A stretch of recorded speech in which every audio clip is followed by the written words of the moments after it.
And she's joining us this evening.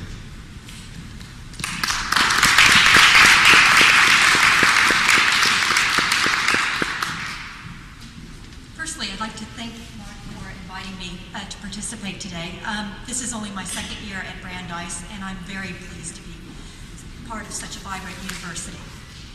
I am going to talk about art and prices. I'm an economist. I can't help myself. That's what I study. So I thought, what could I add to the conversation? Well, I could say a bit about the state of the market.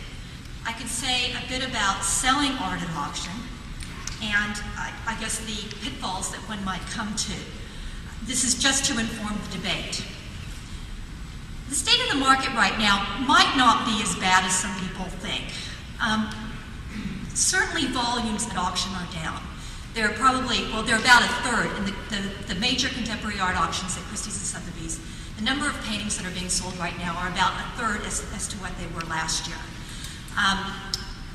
Price estimates are also down, but it's very, very difficult to tell whether that's because the market is crashing or whether it's simply because the paintings that are coming up right now aren't the top paintings. One measure that people often use to tell whether a market is crashing, or the art market especially, is the percentage of sales that are bought in.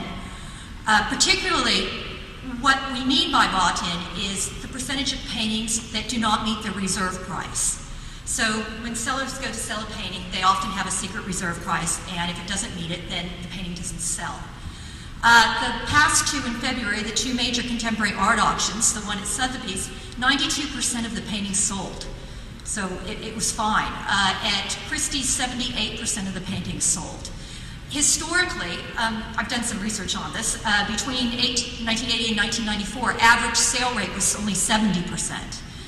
So when you're looking at sale rates, things aren't crashing, at least right now. Back when the stock market crashed in 1987, it took about 2 years for it to really hit the art market, and it did. 1989 and 1990, prices fell tremendously, and it took about 15 years for the market to recover after that. So I think Kenneth Galbraith made a comment that economists engaged in forecasting made astrologers look good. So I'm not going to forecast what the market's going to do. But right now, it doesn't seem to be totally falling off a cliff. And after 1989 and 1987, it did fall off a cliff, but it took a couple years to do that. The second thing I thought maybe I could bring to the conversation is what it costs to actually sell a painting. Now, often the auction houses, this is through auction houses, the auction houses will negotiate with the sellers and not charge the sellers a commission. And in competitive markets, sometimes they will even contribute to charities the sellers like and do everything they can to gain a painting. However, there are buyer's commissions. Okay? And buyer's commissions can range anywhere from about 12 to, I believe the top rate is 25% right now, but I would have to check that out. Extremely expensive. Okay? So when you buy a painting, you have to pay 25% of the price of that painting goes to the auction house at the most extreme. Those are for the lower price paintings. So let's say on average 18% goes to the auction house. Now that really affects the seller too, because anybody who's going to buy a painting is going to decrease the price that they're willing to bid. If they're willing to pay, say, $80 million for a painting, they're only going to bid, whatever, 15% or 18% less than that, because they know that they're going to have to pay the auction house. And that decreases the real price to the seller. Now, this is always true in auctions, and in fact, it's gone up recently, I think. It may vary between 15 and 25%. But my whole point is art isn't like stocks. Stocks are cheap to sell. Art is expensive to sell. The final point I wanted to bring up was this idea that not all paintings are sold.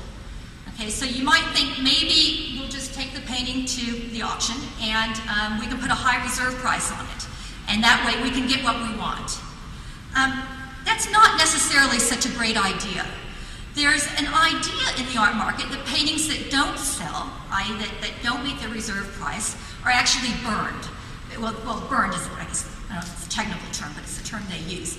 So some harm is done to those paintings, and the prices they achieve in subsequent auctions are going to be hurt because it didn't sell in a certain auction. I've done some research on this. I compared prices that came to auction twice and sold, so the same painting that came to auction twice and sold both times, with paintings that came to auction, sold the first time, didn't sell the second time, and sold the third time. And sure enough, there is some empirical truth in this thought, in that paintings that failed to sell sold for about 30% less than paintings that didn't come and have this negative signal because of failing to sell. So one has to be careful when taking a painting to auction. You know, it's unclear, let me step back, it's unclear whether that the failing to sell actually hurt the price or whether those paintings were going down in price anyway. Nonetheless, the point is that one, when taking a painting to auction, does need to be careful of the environment and does need to be careful of the way that it's being done.